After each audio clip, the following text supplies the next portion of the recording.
Roma 13, lebih bagus dibaca. Roma 13. Mari kita baca ayat 14 atau kita ayat 13. Marilah kita hidup dengan sopan, Ya, seperti pada siang hari. ya. Jangan dalam pesta pora dan kemabukan, jangan dalam percabulan dan hawa nafsu, jangan dalam perselisihan dan iri hati. Ini suasana Babel. Mari ayat 14. Tetapi kenakanlah Tuhan Yesus Kristus. Ya, terkenakanlah Tuhan Yesus Kristus. Matahari itu kasih dari Allah Bapa, namanya Tuhan, berdiri atas bulan, itulah ketebusan dari Yesus anak Allah, Yesus yang disebut anak Allah. Kemudian Kristus itu 12 bintang di kepala, bersalut dengan Tuhan Yesus Kristus. Saudara-saudaraku, ulangi. Tetapi kenakanlah Tuhan Yesus Kristus sebagai perlengkapan senjata terang. Iya. Dan janganlah merawat tubuhmu untuk memuaskan keinginannya. Iya. Ini kalau tubuh daging ini dipuaskan, saudara-saudaraku, maka keinginannya, maka dia akan begitu merajalela, ya. Keinginan tubuh ini akan merajalela. Mari kita sekarang melihat, kalau di dalam tubuh kita ini, kalau batin kita ini tidak dibasuh, kalau batin kita ini tidak dilahirkan baru, dia akan menjadi orang yang memberontak kepada Allah. Dia akan menjadi orang yang tidak setia kepada Tuhan. Dialah yang disebut Babel. Dialah yang disebut Babel. Apa yang dia perbuat dengan tubuh ini? Apa yang dia perbuat dengan tubuh jasmaninya? Jadi kalau di dalam kehidupan kita ini ada tubuh rohania, ada batinia yang tidak dibaharui, yang tidak dibaharui, tidak dibasuh, saudara-saudaraku, baptisan air ini membasuh. Baptisan air membasuh hati nurani, batin, tubuh rohania kita itu yang dibasuh. Kalau tidak dibasuh, tubuh jasmani ini, saudara-saudaraku, akan menjadi begitu buas. Jangan merawat tubuhmu untuk memuaskan keinginannya. Pernah saya katakan, memuaskan ini sebetulnya membuaskan keinginannya. Daging itu jadi buas. Nah, dalam Wahyu 17 jelas kita lihat binatang itu menjadi tunggangan daripada wanita yang disebut Babel. Itulah suatu kehidupan rohani yang tidak setia kepada Tuhan. Satu kehidupan rohani yang melawan dan memberontak kepada Tuhan, akan menggunakan tubuhnya ini, saudara-saudaraku, menjadi alat kejahatan.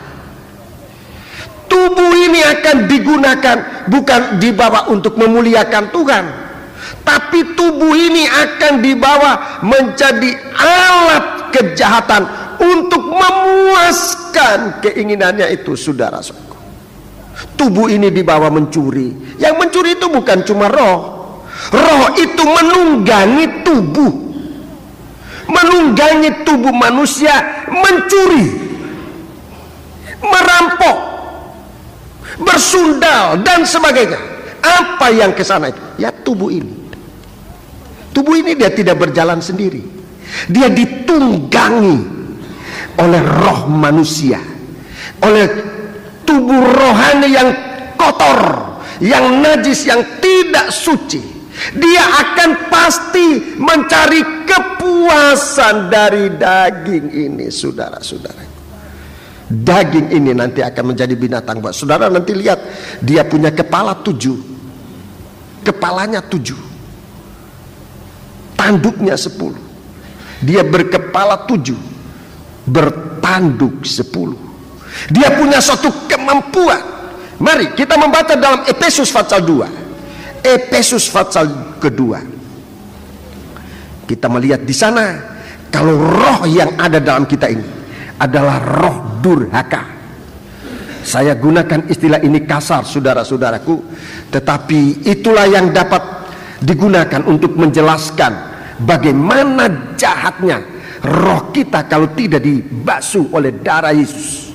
Baptisan air mempunyai kuasa Allah untuk menolong kita. Mari kita membaca pasal 2 ayat 1, mulai ayat 1. Efesus pasal 2 mulai ayat 1. Kamu dahulu sudah mati karena pelanggaran-pelanggaran dan dosa-dosamu. Ya, tidak ada pertumbuhan, mati. Jadi kalau roh ini tidak dengar-dengar, dia bukan ladang Allah. Dia mati. Tidak ada pertumbuhan. Sedang kalau kita ini dibasuh oleh Tuhan, kita ada pertumbuhan. Bagikan ladang itu ada pertumbuhan. Semakin hari kita semakin tumbuh untuk berbuah-buah yang bisa mempersembahkan persembahan yang berkenan kepada Allah. Karena ada pertumbuhan. Di sini kalau manusia batinnya itu manusia yang melanggar aturan, manusia yang suka berbuat dosa, dikatakan mati, tidak ada pertumbuhan. Mari ayat 2. Kamu hidup di dalamnya karena kamu mengikuti jalan dunia ini, karena kamu mentaati penguasa kerajaan angkasa, yaitu roh yang sekarang sedang bekerja di antara orang-orang durhaka. Ya, ayat 3. Sebenarnya dahulu kami semua juga terhitung di antara mereka. Kita semua terhitung di antara mereka. Ketika kami hidup di dalam hawa nafsu daging dan menuruti kehendak daging dan pikiran kami yang jahat, pada dasarnya kami adalah orang-orang yang harus dimurkai, ya, sama seperti mereka yang lain. Inilah Babel, akumulasi dari segala kejahatan, tetapi juga akumulasi dari segala penghukuman Allah. Ini di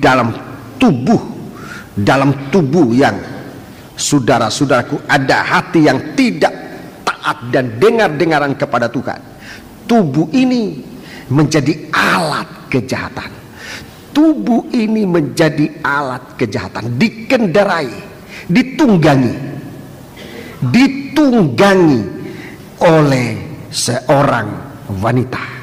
Babel itulah kehidupan rohani atau tubuh rohania yang tidak pernah dilahirkan baru, yang tidak pernah mengalami penebusan sebab tidak mau percaya, dan apa yang dia akan lakukan hanya untuk berbuat yang jahat. Nah, mereka ini nanti arahnya kemana?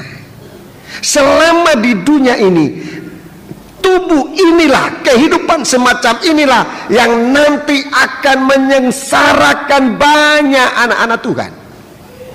Orang-orang yang tidak bertobat, orang-orang yang hatinya tidak dibasuh, inilah yang nanti akan menyengsarakan anak-anak Tuhan, orang-orang kudus.